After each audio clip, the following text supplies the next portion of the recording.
आज जो हमारे गेस्ट हैं यहाँ पर पीछे बैक स्टेज पर, उनको किसी भी तरह के कोई भी इंट्रोडक्शन की जरूरत नहीं है। आप सब लोग उनको बहुत अच्छे से जानते हैं और उनको बहुत प्यार करते हैं।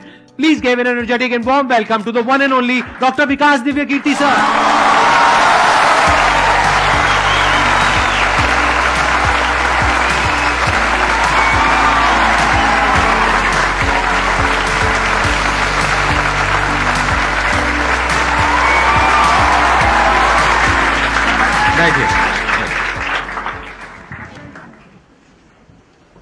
मैं सबसे पहले आपको धन्यवाद देना चाहता हूँ धन्यवाद आपका आने के लिए। Thank you so much. क्योंकि जब से मैंने सीरीज शुरू करी है तब से हमारे कमेंट सेक्शन में कोई भी एक भी ऐसा वीडियो नहीं है जहां पर आपका नाम ना लिखा हो।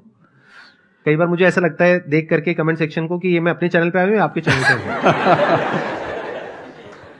मैं सोशल मीडिया पे बहुत कम एक्टिव रहता हूँ तो मुझे आइडिया नहीं था इस बात का, पर मैं थैंकफुल हूँ कि आपने बुलाया, इस लायक समझा कि मैं यहाँ पर आऊँ। सर प्यार बहुत करते हैं बच्चे आपको, मतलब इतना प्यार है जिसकी कोई हद नहीं है। मैं ठीक कह रहा हूं गलत कह रहा हूं? यस और नो? सो अब आप लोग जो चाहे जैसे चाहे इनसे क्वेश्चंस पूछ सकते हैं। सर लाइफ में जब भी कोई सिचुएशन आती है कि जिसमें दो रास्ते, एक प्रैक्टिकल और एक इमोशनल, तो बैलेंस आउट कैसे करना है? इमोशनल और प्रैक्टिकल में हमेशा विरोध नहीं होता है, कभी कभी साथ भी चल सकता है। और सिर्फ इमोशनल कुछ नहीं होता, सिर्फ प्रैक्टिकल कुछ नहीं होता, प्रपोर्शन का डिफरेंस होता है। जब इमोशंस आपके दिमाग पर बहुत हावी हों तो फैसला करने से बचना चाहिए, स्पेशली बड़ा फैसला। छोटा तो ठीक है कि आपके दोस्त ने कहा कि दोस्त नहीं एक फिल्म देखेगा मेरे साथ, आप इमोशनल हो जाके देख ली फिल्म, क्या हो गया, कोई नुकसान नहीं होगा। पर कोई ये कहे कि तो मुझसे प्यार नहीं करते, शादी नहीं कर सकते मुझसे और हमने शादी कर ली, ये ठीक नहीं है। सिर्फ इमोशंस में आके बहुत बड़ा फैसला मत कीजिएगा, चाहे वो करियर का हो, चाहे पार्टनर का हो, चाहे कोई भी फैसला हो। प्रैक्टिकल इतना नहीं हो जाना है कि आप मशीन, रोबोट या पत्थर बन जाएं, क्योंकि आप कितने भी सक्सेसफुल हो, यदि आप इमोशनली सक्सेसफुल नहीं है, इमोशनली स्टेबल नहीं है, इमोशनली वेलबींग के स्टेट में नहीं है, तो आपकी सक्सेस किसी काम की नहीं है, एकदम मीनिंगलेस है। So the success in totality needs emotional happiness, emotional stability as well. इसलिए इमोशंस को खारिज करके जिएंगे तो शायद कुछ अचीवमेंट्स बड़ी हो जाएं, पर वो किसी काम की नहीं है। केवल इमोशंस पे चलेंगे तो हो सकता है कि अचीवमेंट जिंदगी में ज्यादा हो ना पाए। तो बैलेंस की बात है। और सबसे अच्छा तरीका है, जब बहुत इमोशंस हो, इंटेंसिटी बहुत ज्यादा हो, सिर्फ एक तरीका मैं जो अपनाता हूं, उस क्षण में फैसला नहीं करना है। कुछ भी हो, कोई कितना भी प्रेशराइज करे, सिर्फ इतना बोलिए कि मैं 24 घंटे बाद बताऊंगा आपको, थोड़ा सोचूंगा इस बारे में। और यदि आपने उस मोमेंट से खुद को बाहर निकाल लिया तो फिर आप डिटैच होकर देख पाएंगे और थोड़ा सा प्रैक्टिकल एलिमेंट भी रहे, इमोशनल एलिमेंट भी रहे, वो फैसले सबसे अच्छे रहेंगे लाइफ के लिए। मैं आपको एग्जांपल से बात समझाता हूं। ऐसे लोग जो तैयारी कर रहे थे, अफेयर में थे, एक का सिलेक्शन हो गया, अब उसके सामने क्राइसिस ये है, स्पेशली किसी लड़की का हो गया, लड़के का नहीं हुआ। अब हमारी सोसाइटी में ना, लड़की ऊंचे पद पे हो, लड़का ना सफल हुआ हो तो बड़ा मुश्किल है सोसाइटी में, उनको शायद दिक्कत नहीं है। अब वो लड़की प्रैक्टिकल नहीं है कि मैं तुमसे शादी करूं, ये कह के अगर हट जाती है और शादी करती है किसी ऐसे व्यक्ति से जो बहुत सफल है। I know many such people personally, मैं नाम नहीं बोल सकता किसी का। मैंने जनरली पाया है कि वो लोग लाइफ में बहुत फ्रस्ट्रेशन में रहे बाद में, क्योंकि सफलता के नाम पर, प्रैक्टिकल होने के नाम पे ऐसे व्यक्ति को चुना जिसके साथ वो रह नहीं सकते ठीक से। और मैं ऐसे कई लोगों को जानता हूं जो IAS बने, IPS बने, जिनको करोड़ों रुपए के दहेज के ऑफर्स आए, साफ ठुकरा के कहा कि मैं जिंदगी एक ही व्यक्ति के साथ गुजार सकता हूं जो मेरे साथ है, और हैं, बहुत खुश हैं। अब कोई कह सकता है उनके परिवार में कि इसने प्रैक्टिकल फैसला नहीं किया, इमोशनल फैसला किया, पर अल्टीमेटली किसी चीज की वैल्यू क्या है? आपकी लाइफ बेहतर हो। यूट्यूब पे जिसके 1 लाख भी सब्सक्राइबर्स होते हैं वो मोनेटाइज करता है, 1 लाख क्या जब मिनिमम हो सकता है, खूब पैसा कमाते हैं, ब्रांड प्रमोशन करते हैं, साबुन तेल बेचते हैं बीच बीच में। आपका चैनल तो शायद देश में सबसे बड़ा चैनल है, आप चाहें तो कितना नहीं कमा लेंगे। मुझे कुछ दिन पहले एक एजेंसी के लोग मिले जिन्होंने बताया कि इनकी जैसी ख्याति है उस लेवल पर महीने में कोई 5-10 करोड़ भी कमाना चाहे तो कमा सकता है आराम से इस यूट्यूब चैनल से। तो मैंने पूछा कि वो कौन सी चीज है जो आपको इतना मजबूत बनाती है कि आप नहीं इस रास्ते पर जाते। मैं वो जानने में इंटरेस्टेड हूं। तो 10 मिनट की बात के बाद मैं समझ में आ गया, क्योंकि अल्टीमेटली अगर मैं अपनी वैल्यू के खिलाफ चला गया तो खुश कैसे हो जाऊंगा? पैसा मुझे कैसे खुशी देगा जब मैं ही नहीं रहा, तो खुशी किस बात की? इसलिए इतना प्रैक्टिकल मत होना कि अपनी माँ के पिता के, भाई बहन, दोस्त, जो प्रेमी प्रेमिका है, उनके इमोशंस के साथ खेलने लगो। इतना प्रैक्टिकल कभी मत होना, इतना इमोशनल मत होना कोई आपको बेवकूफ बना सके, बात बात पर बेवकूफ बनाता रहे। और बैलेंस, जिंदगी जो है ना वो मध्य मार्ग में है, जिंदगी एक्सट्रीम पे नहीं है, मध्य में है। तो प्रैक्टिकल और इमोशन का बैलेंस रखिए, लाइफ बढ़िया होगी।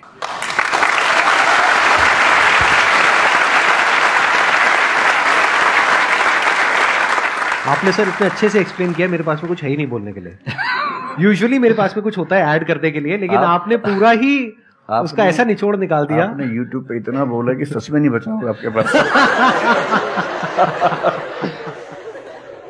6-7 साल पहले की बात है, मेरी एक स्टूडेंट थी जो सुसाइडल टेंडेंसी की शिकार थी उस समय। उसके घर में कुछ ऐसी ट्रेजेडी, उसकी मदर की डेथ हुई थी, और एक ऐसी ट्रेजेडी जो बहुत ही रेयर किस्म की ट्रेजेडी है, जो शेयर करना ठीक नहीं है यहाँ। तो वो मेरे पास आई और मुझे लगा कि आज मैं पहली बार किसी ऐसे व्यक्ति से बात करूं जो डिप्रेशन में है और सुसाइड कर सकता है अगले 1-2 दिन के अंदर अंदर। अब मैं परेशान था कि मैं कैसे मैनेज करूं, और मुझे मोटिवेशन की ऐसी जानकारी उस समय तो बिल्कुल नहीं थी, बाद में थोड़ा बहुत पढ़ा। तो मैंने उससे कहा कि अच्छा तुम घर जाओ, मैं कुछ देखता हूँ। फिर मैं घर गया, नेट पे सर्च करना शुरू किया। करते करते मुझे आपका एक वीडियो मिल गया, अनस्टॉपेबल, शायद कुछ आपने एक वो बनाया था उस समय। तो मैंने वो थोड़ा सा देखा, 10 मिनट का। मुझे लगा कि ये जो है ना, ये इंजेक्शन है किसी मतलब डिप्रेस्ड व्यक्ति को तुरंत मोटिवेट करने के लिए। तो मुझे ध्यान है कि मैंने उसको वीडियो का लिंक भेजा। मैंने कहा देखो, जिंदगी अपने रास्ते पे चलेगी, ठीक हो जाएगी। जब जब मूड ऐसा हो, बहुत डिप्रेसिंग हो, सुसाइडल मन करे, उस समय वीडियो देखना ध्यान से, और कम से कम उस बुरे फेज से बाहर निकल जाओगी। और फिर मैंने वो वीडियो अपने फैमिली में भी 2-3 बच्चों को भेजा, जो बच्चे उस क्राइसिस में होते थे। तो मैं बहुत थैंकफुल हूँ उन सब बच्चों की जान बचाने में क्या बात कर बड़ी भूमिका है। Thank you so much sir, it means a lot to me. ये तो आपने बहुत बड़ी बात कह दी सर, मेरे लिए बहुत बड़ी बात है ये। नहीं, कई बच्चों की जान बचाई होगी आपने जरूर। जो वो एक मोमेंट होता है, उस मोमेंट में कोई बचा ले तो लोग बच जाते हैं, वो मोमेंट क्रॉस हो जाए तो फिर चीजें बिगड़ जाती हैं। हेलो सर, नमस्ते। नमस्ते सर, बोथ ऑफ यू, मैं हमेशा से आप दोनों की बहुत फैन रही हूँ। मुझे बस ऐसा लग रहा है कि मैं सपना देख रही हूँ, मेरे लिए रियलिटी नहीं है। मुझे बस आपसे ये जानना, मैं हर मतलब एवरी डे 8 से 10 आवर में पढ़ाई करती हूँ, बट मुझे कभी कभी बहुत डिमोटिवेशन आ जाता है कि होगा नहीं होगा, क्या होगा पता नहीं। देखिए, डिमोटिवेशन अगर आपको दिन भर में 1 घंटे आता है। नहीं सर, ऑलमोस्ट टाइम पढ़ाई करने के बाद 2-3-4 दिन के बाद ही होता है, कंटिन्यूअसली नहीं होता। अगर महीने में 4-5 बार आता है और 1-1 दिन के लिए आता है, तो इसका मतलब आप एकदम ठीक हैं। अगर कोई व्यक्ति आपको ये कहे कि मुझे डिमोटिवेशन कभी नहीं होता, तो उसको इलाज की जरूरत है। आपको जरूरत नहीं है, क्योंकि जब आप अपने से बेहतर व्यक्ति को देखेंगे, आपको थोड़ा सा इंफीरियरिटी कॉम्प्लेक्स आएगा, डिमोटिवेशन आएगा। जब आप अपने से कमजोर को देखेंगे, आपको सुपीरियरिटी कॉम्प्लेक्स आएगा, थोड़ा सा मोटिवेशन ज्यादा हो जाएगा। जिस दिन टारगेट पूरा हो जाएगा, मोटिवेशन आ जाएगा। जिस दिन टारगेट पूरा नहीं होगा, डिमोटिवेशन आएगा। जिस दिन टेस्ट में आपके मार्क्स अच्छे आएंगे, आप मोटिवेशन के साथ लौटेंगे। जिस दिन खराब आएंगे, डिमोटिवेशन होगा। लेकिन ध्यान रखिए, जिस दिन आप मोटिवेटेड हैं, उस दिन आप वजह बन गए कईयों के डिमोटिवेशन की। लगातार मोटिवेटेड होना एक मेंटल इलनेस की निशानी है, और लगातार डीमोटिवेटेड होना डिप्रेशन की निशानी है। इन दोनों से बचना है। तो डीमोटिवेशन की बहुत हाइप है, इतनी हाइप की जरूरत नहीं है। थोड़ा बहुत हो, एंजॉय कीजिए उसको। और जब जब लगे कि जिंदगी बहुत खराब चल रही है, तो मैं जो करता हूँ, अजीब सा लगेगा आपको, मैं कभी कभी शमशान घाट चला जाता हूँ। सच कह रहा हूँ, ये सुनी आपने वीडियोस में भी कहा है। सच में चला जाता हूँ, या ट्रॉमा सेंटर चला जाता हूँ देखने के लिए। ट्रॉमा सेंटर में जाके 1 घंटा बैठ के आ जाइए, मोटिवेशन आ जाएगा। और शमशान घाट में जाके देख लीजिए कि हम जैसे हमसे कम उम्र के लोग वहां जल रहे होते हैं, तो लगता है हम जिंदा तो हैं। अगर मैं थोड़ा सा कॉग्निटिव लेवल पर बात करूं, एक बहुत बड़ा साइकोलॉजिस्ट हुआ, उसका नाम है ब्रेंटानो, कभी सर्च कीजिएगा उसको। ब्रेंटानो ने ह्यूमन कॉन्शियसनेस को स्टडी किया, और उसने ये बताया कि ह्यूमन कॉन्शियसनेस की बेसिक नेचर है कि जो हमारे पास है वो हमें नजर नहीं आता, जो नहीं है वो नजर आता है। तो the consciousness of lacking something is the nature of human consciousness. इसलिए इसी बात को एक शेर में, बहुत प्रसिद्ध शेर में कहा गया है, दुनिया जिसे कहते हैं जादू का खिलौना है, मिल गया सो मिट्टी है, नहीं मिला वो सोना है।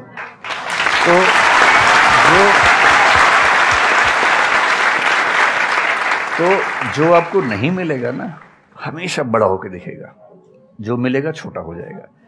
तो ईमानदारी इसमें है कि जब जब डिमोटिवेशन और डिप्रेशन हो, एक कागज लेके बैठ जाइए और एक तरफ लिखिए मेरी जिंदगी में ऐसा क्या क्या है जो दूसरों के पास नहीं है। पेज भर जाएगा पूरा। तो जो है उस पर ध्यान दीजिए और एंजॉय कीजिए।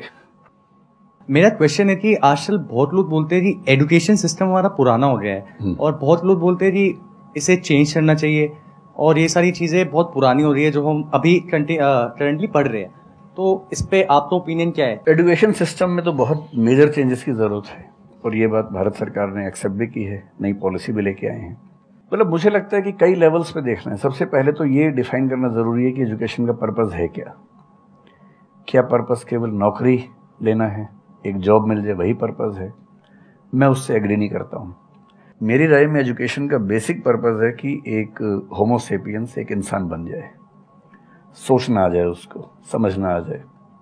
कोई राजनेता या धर्मगुरु उसको गधा ना बना सके, बेवकूफ़ ना बना सके।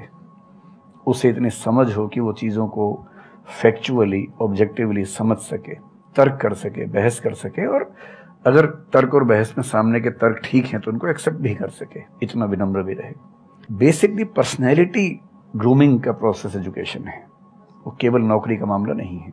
पहली गलती तब होती है जब हम उसको केवल नौकरी का मामला मान लेते हैं।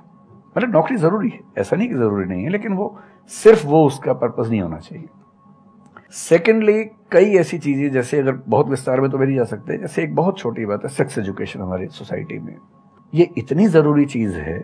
स्कूल में जो एडोलेसेंस की एज के लोग हैं, 12, 13, 14 की एज के लोग हैं, उनको वो सब चीज़ें बताएं ताकि गलत सोर्सेज से इंफॉर्मेशन ना मिले, कोई गलती ना कर बैठें। हेल्थ एजुकेशन के रूप में हो, उनको सारी चीज़ें पता हो, ठीक हाथों से पता हो, ठीक तरीके से पता हो।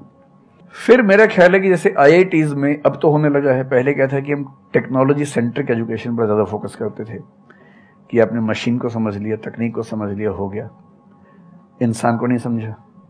टेक्नोलॉजी पढ़ने वाले लोग समाज और इंसान से एकदम कटे हुए थे। अब तो ह्यूमैनिटीज़ के कुछ सब्जेक्ट्स पढ़ाने की परंपरा शुरू हो गई है। एक होलिस्टिक एजुकेशन हो। ह्यूमैनिटीज़ वाला बच्चा केवल हिस्ट्री, पॉलिटिकल साइंस, सोशियोलॉजी पढ़ता है, उसको कोडिंग का सी भी नहीं आता, टेक्नोलॉजी बिल्कुल नहीं आती उसको MS एक्सेल भी नहीं पता क्या होता है। टेक्नोलॉजी वाला सिर्फ टेक्नोलॉजी पढ़ता है, वो ह्यूमन ब्रेन को नहीं पढ़ना चाह रहा, सोसाइटी को नहीं पढ़ना चाह रहा।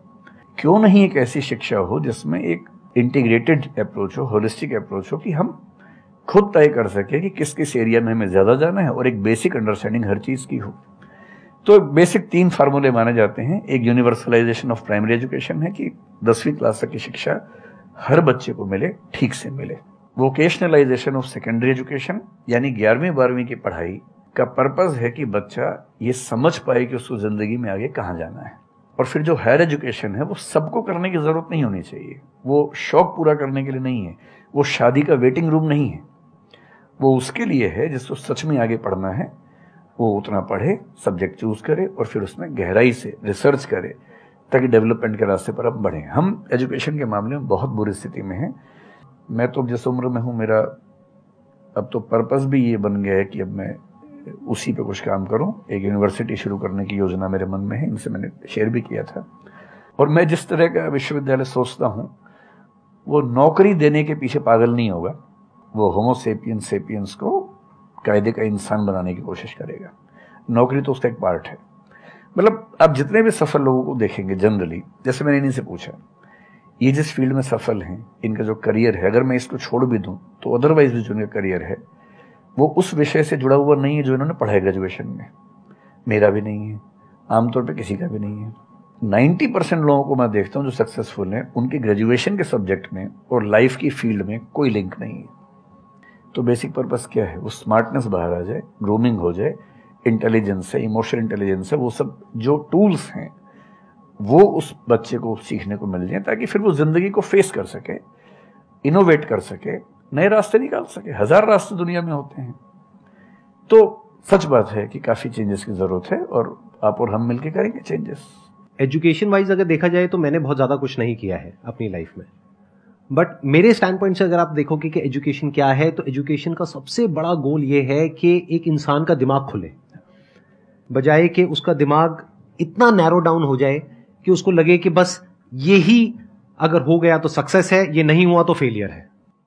आप अनगिनत तरीकों से अपने गोल को, अपने पर्पस को, या जो भी आप करना चाहते हो उसको अचीव कर सकते हो। एजुकेशन का सबसे बड़ा गोल ये होना चाहिए, और वही मेरी कोशिश है अपने इन सेशंस के थ्रू करने की, कि एक इंसान का दिमाग खुल जाए, उसके दिमाग में एक पॉसिबिलिटी माइंडसेट आ जाए, ना कि एक लिमिटेड माइंडसेट हो कि बस ये हो गया तो बहुत है। अब प्रॉब्लम क्या है, ये जो लिमिटेड माइंडसेट है ये बहुत लोगों का है, करोड़ों लोगों का है, तो वहां पे कंपटीशन भी बहुत है। पॉसिबिलिटी माइंडसेट जबकि देखा जाए तो ज्यादा इंटरेस्टिंग है, लेकिन बहुत कम लोगों का है और वहां पे कंपटीशन कम है। और पॉसिबिलिटी माइंडसेट क्या होता है कि कोई भी काम अगर मैं कर रहा हूं, अगर वो नहीं हुआ तो इसका मतलब ये नहीं है कि मैं फेल हो गया, इसका मतलब ये है कि मैं क्रैक नहीं कर पाया। There has to be a way. ये एजुकेशन काम अगर कर दे तो रियल एजुकेशन हो गई हमारी। मतलब एक इंसान को, हाँ सॉरी, थॉमस एडिसन बल्ब के आविष्कार में लगा हुआ था, हाँ जी, 1000 बार फेल हुआ। तो किसी ने उससे पूछा कि यार तुम बार बार करते होता तो है नहीं तुमसे, क्यों कर रहे हो? तो उसने पता है क्या कहा, हर फेलियर के बाद मैं ये जानता हूं कि बल्ब इस तरीके से भी नहीं बन सकता, और अब मैं 1000 तरीके जानता हूं कि इन तरीकों से नहीं बनेगा, और उसके बाद वो तरीका ईजाद हुआ जिससे बना। एजुकेशन से एक इंसान का दिमाग इतना खुल जाए कि सबसे पहली चीज तो उसको ये समझ आए कि मैं कुछ भी नहीं जानता हूं। हाँ, एकदम ठीक बात है। एजुकेशन मस्ट बी सच कि वो लाइफ लॉन्ग आपका एक क्वेश्चनिंग माइंड बना ही रहे, कि आप कहीं भी हो, कुछ भी कर रहे हो, आपके दिमाग में क्वेश्चंस चले, questions related to the problems. जो भी आप काम कर रहे हो वो क्या है, अल्टीमेटली प्रॉब्लम सॉल्विंग है, तभी उस काम में वैल्यू है। अगर किसी की कोई प्रॉब्लम ही नहीं सॉल्व कर रहे हो तो उसमें वैल्यू कहां ऐड हो रही है, और वैल्यू नहीं ऐड होगी तो आपको पैसा कैसे मिलेगा, फिर चाहे जॉब हो चाहे बिजनेस हो। सो द आइडिया इज कि आपका दिमाग ये चलना चाहिए, अच्छा ये प्रॉब्लम है ना, पहले तो मुझे नहीं पता है कि इसको सॉल्व कैसे करना है, क्योंकि अगर आपको पहले से ही पता है तो आपको वही पता है जिस तरह से वो प्रॉब्लम सॉल्व होती आई है। That may not be relevant in today's context, but still आप उसको उसी तरह से सॉल्व करोगे जिस तरह से सब कर रहे हैं। वहां पर कंपटीशन है, फिर आप कहोगे कि कुछ हो नहीं रहा है।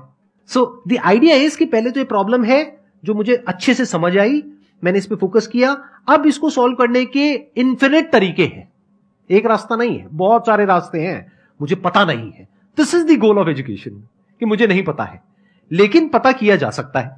This is another goal of education. उसमें से कुछ तरीके काम करते हैं, कुछ नहीं करते हैं, यह भी हमको क्लियरली पता होना चाहिए। मतलब your personality must be dynamic, it must not be static. जैसे मैंने देखा है बहुत लोगों को जो मुझे मिलते हैं, कुछ लोग हैं उसमें से जो, जैसे मैं सर से मिला अभी ऑफ कैमरा, हम लोग बैठे हुए थे, डिस्कशन कर रहे थे, तो it was a great experience sir, आपके साथ में बैठ करके जिस तरह से, जिस ठहराव से सर बात कर रहे थे, जिस तरह से चीजों को सुन रहे थे, समझ रहे थे, और मैं क्वेश्चंस पूछ रहा था, ये मेरे से क्वेश्चंस पूछ रहे थे, तो there was a conversation which was going on. On the other hand there are some people जिनसे मैं कभी कहीं मिला तो उनकी अप्रोच क्या है कि मुझे सब पता है, वो गड़बड़ हो जाती है। शिक्षा की दुनिया में बहुत प्रसिद्ध कहावत है, भारतीय अगर परंपरा में देखें तो विद्या ददाति विनयम में एक बहुत प्रसिद्ध कथन है। अगर कोई पढ़ा लिखा आदमी अपने ज्ञान की वजह से अहंकार करे तो मान लीजिए कि वो पढ़ा लिखा नहीं है, पढ़ाई उसके दिमाग पर हावी हो गई है, अभी उसको अंदाजा नहीं है कि कुल संसार के ज्ञान में उसकी हिस्सेदारी डेसिमल में भी नहीं है। और जिसको ये पता है कि मेरा ज्ञान बहुत कम है वो विनम्र ही रहेगा। और इसलिए जो बड़े प्रोफेसर्स हैं, अगर आप कभी सुनेंगे, मैं जानता हूँ, मैं यूनिवर्सिटी में जब पढ़ता था, सबसे बड़े प्रोफेसर क्या बोलते थे कि मैं इस विषय का विद्यार्थी हूँ, कभी नहीं बोलते थे कि मैं प्रोफेसर हूँ। इतना साहस किसी में कैसे कि मैं प्रोफेसर हूँ? अरे आप जिंदगी भर स्टूडेंट बने रहेंगे तो ही काफी है, उससे बड़ी बात तो सोचने भी नहीं चाहिए। बहुत बड़ी बात है।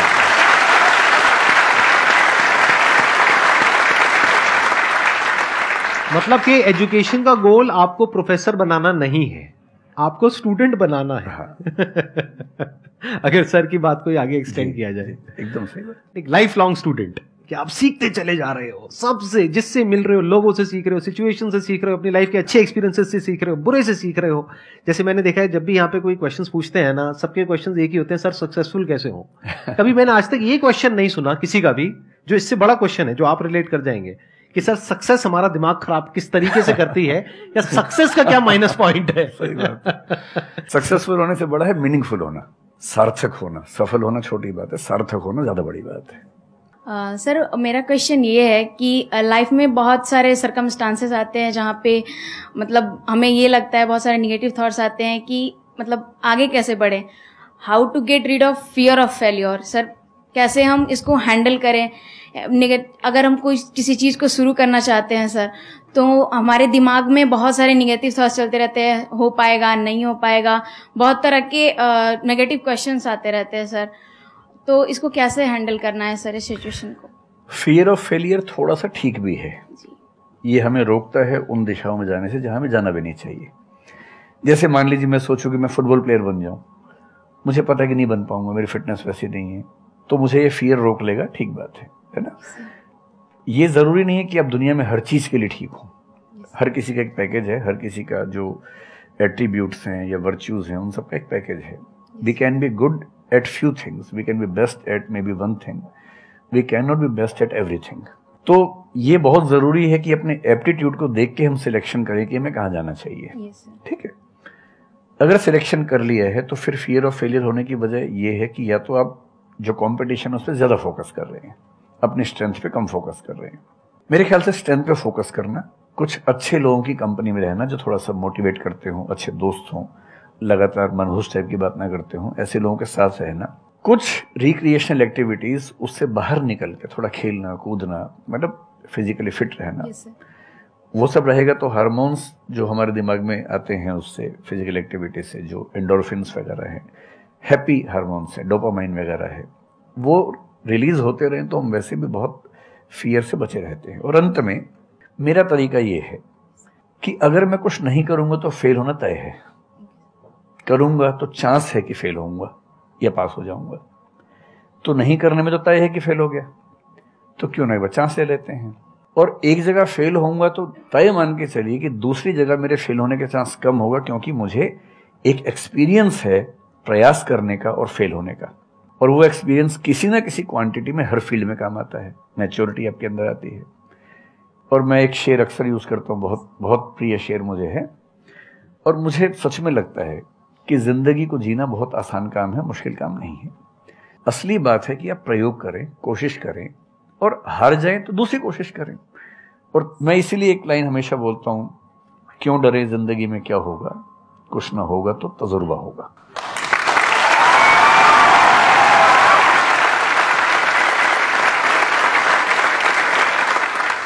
मुझे भी सर के जैसे मोटिवेशनल स्पीकर बनना है सर, पर मैं ये सोचती हूँ कि अगर मैं वीडियो बनाऊंगी, कंटेंट बनाऊंगी, तो सदीप सर को छोड़ के या फिर बहुत बड़े बड़े मोटिवेशनल स्पीकर्स हैं उनको छोड़ के मुझे देखेगा कौन। मतलब ये मेरे अंदर थॉट्स आते हैं कि अभी मेरा मतलब मैं 19 ईयर की हूँ, तो मैं जब वीडियो कंटेंट बनाऊंगी तो मैं कुछ, मुझे ऐसा मतलब मेरे अंदर ये थॉट है कि मैं कोई बड़ा आदमी नहीं हूँ या फिर कुछ बड़ा नहीं हूँ, तो मैं ये वीडियो कैसे डाल सकती हूँ, लोग क्या सोचेंगे कि मतलब तू ये तो खुद कुछ नहीं है और लोगों को मोटिवेट कर रहा है, ऐसा मेरे अंदर थॉट आता है। पहले या तो कुछ कर लीजिए जिंदगी में, उसके बाद मोटिवेट कर लीजिए, और नहीं तो मोटिवेशन एक पूरी साइंस है, साइकोलॉजी से जुड़ी साइंस है, उसको ठीक से पढ़ के रिसर्च करके उससे बात कीजिए। शुरू में तो जब इन्होंने भी शुरू किया होगा, कहाँ शुरू में लोग जानते होंगे, बड़ी लंबी स्ट्रगल होती है, किसी भी फील्ड में इतनी लंबी स्ट्रगल है। देखिए जो आदमी सफल है ना, आप ये जो हमारा वर्तमान है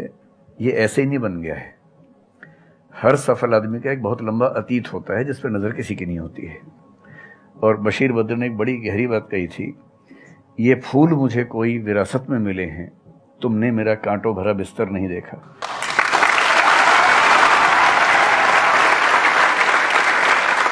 कितने साल तक ये लहूलुहान हुए होंगे, रोज छिला होगा शरीर, तब जाके लोगों ने पहचानना शुरू किया होगा। लगातार काम करने से, जिसको कंसिस्टेंसी कहते हैं, परसिवरेंस कहते हैं, बात बनती है, आपकी भी बनेगी। मैं तो कई ऐसे लोगों को जानता हूं जिन्होंने एकदम स्क्रैच से शुरू किया और उसके बाद वो टॉप पे पहुंचे। आपने अपने क्वेश्चन में दो बातें टच करी, एक कि आपको मोटिवेशनल स्पीकर बनना है, एक है कि फियर ऑफ फेलियर है। एक तो ये फियर ऑफ फेलियर को हटाइए, अगर आपको मोटिवेशनल स्पीकर बनना है तो अपने माइंडसेट को रखिए एक्सपेरिमेंटल माइंडसेट। आप ये समझिए life is like an experiment. एक साइंटिस्ट का माइंड कैसा होता है, वो ये थोड़ी ना सोचता है कि मैंने ये एक्सपेरिमेंट किया, ये फेल हो गया तो क्या होगा। उसको पता है failure is the part of success. जब तक 20-30 बार, 50 बार, 100 बार कोई एक्सपेरिमेंट फेल नहीं हुआ, इसका मतलब वो कुछ नया ट्राई नहीं कर रहा, इसका मतलब वो तो रिपीट कर रहा है। जैसे स्कूल में बच्चे करते हैं लेबोरेटरी में कि बुक में देखा बस उसको कॉपी किया, तो दोनों में फर्क हो गया ना। एक है कुछ नया डिस्कवर करना, कुछ नया क्रिएट करना, एक है जो क्रिएट हो चुका है उसको रिपीट करना। तो you are talking about becoming a motivational speaker. तो अगर आप मेरे जैसे बनेंगे तो कोई क्यों देखेगा आपको? आपको तो अपने जैसा बनना पड़ेगा ना। तो अब उसमें क्या करना पड़ेगा? अब आपको क्या पता कि आपके अंदर ऐसा क्या है जिसको लोग देखना चाहें? उसके लिए तो एक्सपेरिमेंट करना पड़ेगा, ट्राई करना पड़ेगा। एक तरह से आप वीडियो बना के डालोगे, कोई नहीं देखेगा। दूसरी तरह से बना के डालोगे, कोई नहीं देखेगा। फिर तीसरी तरह से, फिर चौथी तरह से। हो सकता है 6 महीने बाद, 1 साल बाद, 2 साल बाद जा करके कहीं थोड़ा सा कुछ ऐसा क्लिक हो जाए जो हो सकता है आपको लग रहा था कि शायद ये नहीं होगा और वो क्लिक हो जाए। बट ये सब होता उसी के साथ में जो कुछ कर रहा होता है, जो कुछ ट्राई करता है। जैसे ट्राई करोगे तो हो सकता है हो जाए, नहीं करोगे तो पक्का है नहीं होगा, जैसा भी सर ने थोड़ी देर पहले कहा था।